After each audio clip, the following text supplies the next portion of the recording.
What if I told you one of South America's best-kept secrets is hiding in plain sight? Tucked between the titans of Brazil and Argentina, there's a country where colonial towns seem frozen in time, glamorous beach resorts glitter on the coast, and life moves at a wonderfully unhurried pace. Too many travelers skip right over Uruguay, and honestly, they're missing out. This place is a cocktail of incredible diversity, genuine warmth, and laid-back charm. So, forget what you think you know about South America. We're about to journey through the heart and soul of a nation that punches way, way above its weight. These aren't just spots on a map, they are the travel gems of Uruguay you have to see to believe. Let's start where Uruguay's own story began, in a place that feels like it's been pulled from the pages of a history book, Colonia del Sacramento. It's just a quick ferry ride from the buzz of Buenos Aires, but it feels like a different century. Its historic quarter, the Barrio Histórico, is a UNESCO World Heritage Site, and for good reason. It's a stunningly preserved blend of Portuguese and Spanish colonial design. Wandering here is like stepping back in time. The streets are paved with original cobblestones, and you'll find yourself drawn down the impossibly romantic Calle de los Suspiros, the Street of Sighs, with its colorful rustic houses draped in bougainvillea. This town was a colonial hot potato, founded by the Portuguese in 1680, and then fought over constantly by the Spanish. That tug of war is literally etched into the architecture, creating a style you just won't find anywhere else. The best thing to do here? Get lost, seriously.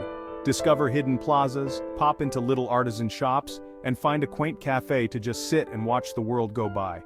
Make sure you climb the 19th century lighthouse, which sprouts from the ruins of an old convent. From the top, you get this breathtaking view of the old town and the massive Rio de la Plata.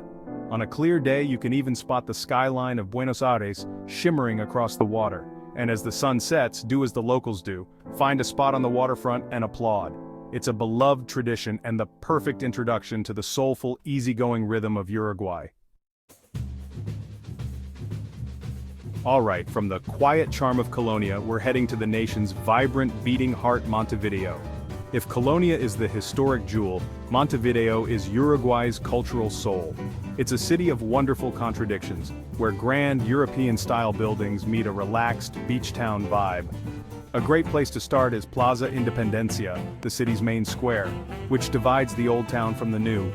It's flanked by the soaring Palacio Salvo and the Grand Solis Theater, Uruguay's most important and renowned performing arts center. At the center of the square stands the powerful mausoleum of General Artigas, the father of Uruguayan independence.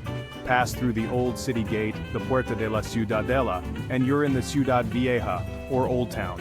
As you wander, your nose will eventually lead you to the Mercado del Puerto, the port market.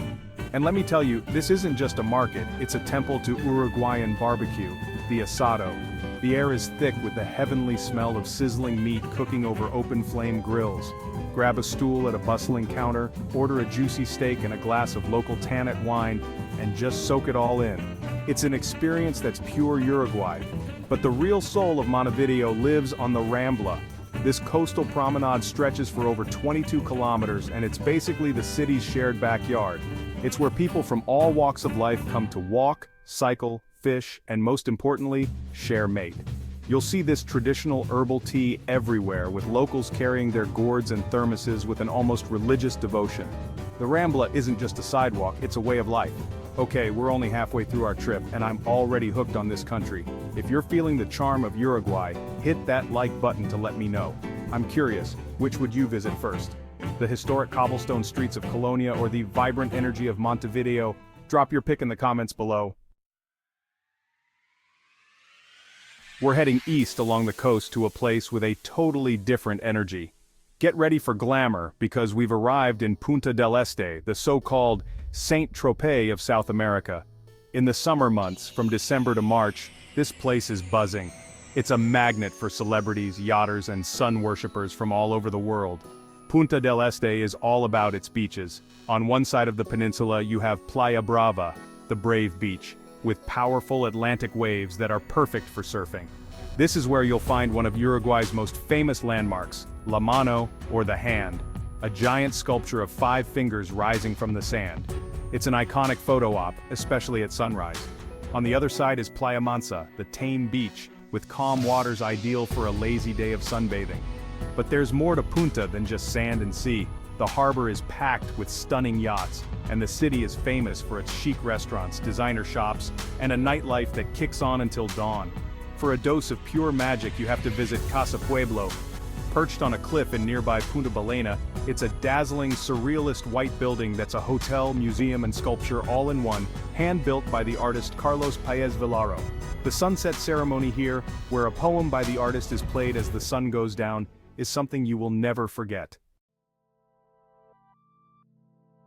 If the high-end glitz of Punta del Este isn't quite your scene, don't worry. A little further up the coast, an entirely different world is waiting. Welcome to the rugged, untamed coastline of the Rocha department, a paradise for anyone looking for something more bohemian and off the grid. First stop, Punta del Diablo. What was once a sleepy fishing village is now a chilled-out surfer town that has managed to hold on to its rustic charm. The town is a cool maze of dirt roads and colorful wooden cabins that gives it a wonderfully remote, end-of-the-road feeling. The vibe here is simple. Slow down, connect with nature, and watch some of the most incredible sunsets you'll ever see. For an even wilder experience, venture out to Cabo Polonio. This is a tiny, remote village inside a national park, and you can only get there by giant 4x4 trucks that rumble across massive sand dunes. There's no public electricity and almost no Wi-Fi, so you're forced to truly disconnect. The town is just a small cluster of simple homes, a historic lighthouse, and a massive colony of sea lions you can watch for hours. At night, with no light pollution, the sky just explodes with stars. Cabo Polonio isn't a place you just visit, it's an experience that reminds you of the raw beauty of nature. For our final gem, we're leaving the coast behind and heading inland to a place that feels a bit like Uruguay's own little Tuscany. This is Carmelo, the heart of the country's up-and-coming wine region. Now, Uruguay might not be as famous for wine as its neighbors, but it has a signature grape it does brilliantly, Tanat. It's a bold, rich red wine you absolutely have to try. Carmelo serves up a different kind of luxury, one based on tranquility, rustic elegance, and just savoring the good life. The area is sprinkled with boutique, family-owned wineries and beautiful estancias, or country estates where you can even stay overnight. Here, life revolves around the vineyard. You can spend your days touring cellars, learning about winemaking from the vintners themselves, and enjoying incredible gourmet meals perfectly paired with local wines. Many wineries are set in gorgeous, peaceful countryside, often right on the riverbanks, making them perfect for a picnic or a lazy bike ride. Carmelo is the ideal spot to unwind at the end of a Uruguayan adventure. It's a gem that's all about great food, great wine, and total relaxation. From the preserved history of Colonia and the urban buzz of Montevideo, to the glamour of Punta del Este, the wild spirit of the Rocha Coast and the tranquil vineyards of Carmelo, Uruguay is a country of surprising depth. These are just a few of its gems, and each one gives you a totally different taste of this amazing nation's character. It may not be the biggest country on the map, but it has a huge heart and a quiet confidence that's completely captivating. It's safe, it's welcoming, and it still feels like a real discovery.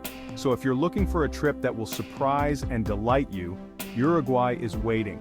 If this journey through Uruguay has sparked your wanderlust, make sure you subscribe and turn on notifications so you don't miss our next adventure. We have so much more to explore. As always, thanks for watching. I'd love to hear your thoughts in the comments. Until next time, keep exploring.